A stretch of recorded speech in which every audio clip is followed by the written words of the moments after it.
Hi, welcome to the channel. Today I thought I'd go through how to not be a noob in Ground Branch. This is a guide for beginners aimed at helping you learn the basic mechanics and gameplay of the game. Number 1, keybinds. Figure out keybinds that work for you. I do things like assign the laser and my tactical lights to my thumb mouse buttons. Figure out what works for you and just go with that. Number 2, customization. The customization is split into 4 sections. You have your operator, weapons kit, gear kit, and outfit. First thing I would do is give your operator a name. Trust me, you don't want to be the guy who rocks up to a lobby with no name. So to customize an item, you first have to click on that item, choose the item that you want, then it will take you back to this menu, and then you click the little cog wheel, and then you drag the accessory that you want onto the item, and when you drag it, make sure you drag it onto one of the dots, and then that will zoom in. That's how you know you've put it on the right spot. Then you hit apply, and then it will give you the option to save it, give it a nice name, and then it will show up in the list of items. Now some items also allow you to change the color, which can be found here in the top right of the item menu. So once you're happy with your customization and your loadout, make sure you save it. So the first thing you do is save the individual item with the accessories, and then you save it as part of a set. So remember, there's 4 different sections and you do have to save each part of your loadout up there on the save load button.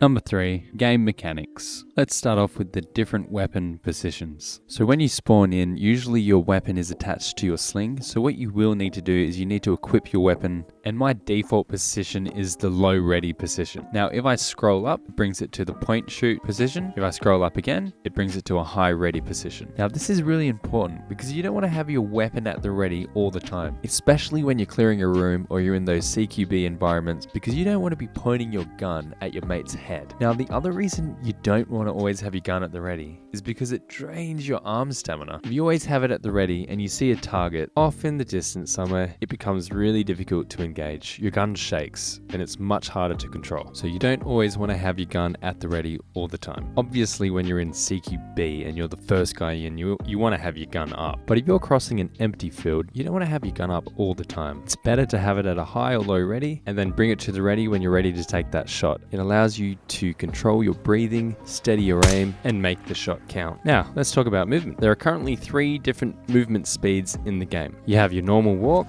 have your jog, or your run, and you have your all-out sprint. Now, don't expect to be able to sprint around everywhere and not get shot.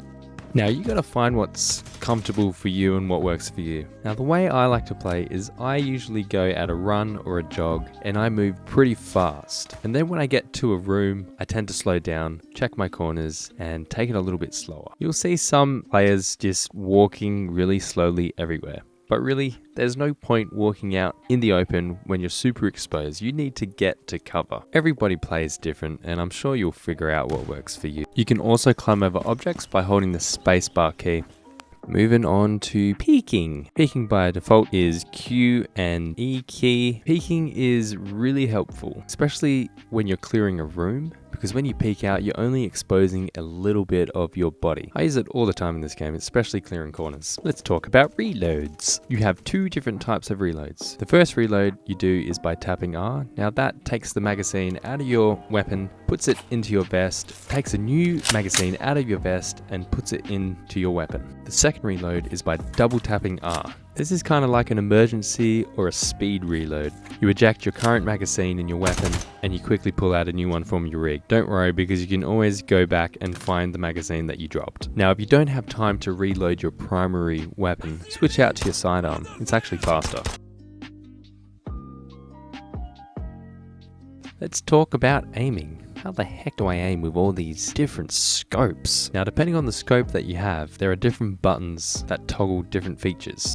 A common question is, how do I attach the G33 3x magnifier? First off, you need to choose a sight at the front of the gun that is compatible with the G33. Most of the short range sights are compatible. The only one that isn't really compatible is the RMR, but take it to the range and test it out. Now to engage the G33 3x magnifier, all you need to do is press Alt and scroll up and it will toggle the zoom. And to bring the G33 down, all you need to do is press Alt and scroll down, and then you got your front sight back. This works the same with the variable zoom scopes. If you want to zoom in, you hold Alt and scroll up. If you want to zoom out, you hold Alt and scroll down. You also have the option to equip alternative sights. Now, if you want to look through your alternative sight, all you need to do is you need to ADS and then use the scroll wheel down or up, depending where your sight is, and it will scroll to the alternative sight. Now, on some of the sights, such as the hollows and the red dots, you can actually adjust how bright you want the reticle. By default, you use the home and end keys. Now, this is a really common mistake that I've seen. People are like, how the heck do I get my nighttime scope to work? So what you need to do is you need to put the ANPVS22 in front of the scope that you want to use. It's as simple as that. Let's talk about attachments. This is probably one of my favorite things in the game. Now, I've binded my laser to my front mouse thumb button and my tactical light to my back mouse thumb button. Now, if I hold my front mouse thumb button down, it engages my laser until I release that button. And if I wanted to keep my laser on,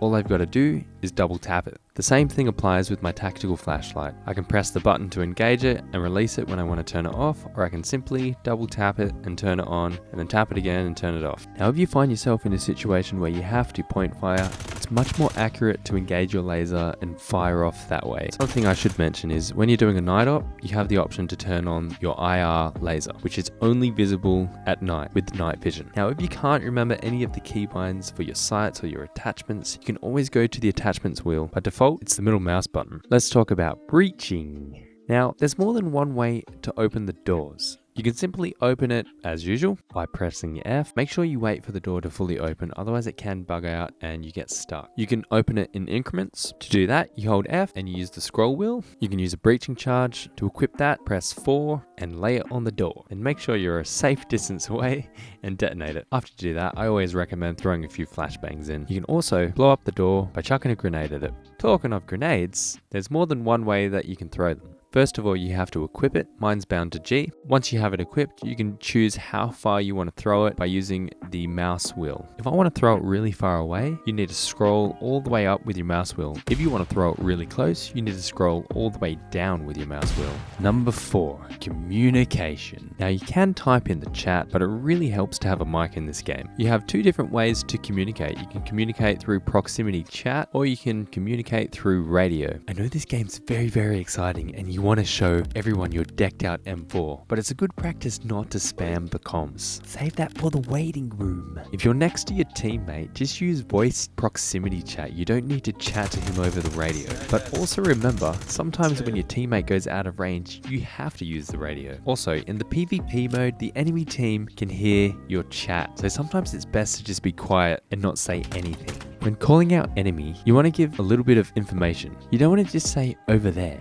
Where the heck is over there? It's a much better practice to find a landmark or an object and give a compass bearing in the general direction of the enemy. Instead of saying over there, I could say I see an enemy to the south next to the train beside the grey building. You also don't want to be the guy who is just calling out every movement that you're making. You want to move as a team and you want to know where your teammates are at all times. If you do for some reason have to break off from the team, communicate that. Say, hey guys, I'm going to break off and go here. You don't want to over communicate and you don't want to under communicate. Number 5, PID. Positively identify your targets. Now, this is much easier in co-op, but in PvP it can be quite a lot harder. Now, it's really tempting to just shoot anything that you see, but it's really important that you don't accidentally PK your mates. So take a second to check out the target that you're actually engaging. Thanks so much for watching. Hopefully you found it helpful. If you did like it, I would really appreciate it if you did subscribe and hit the thumbs up. As always, stay cheesy, and I'll see you guys next time.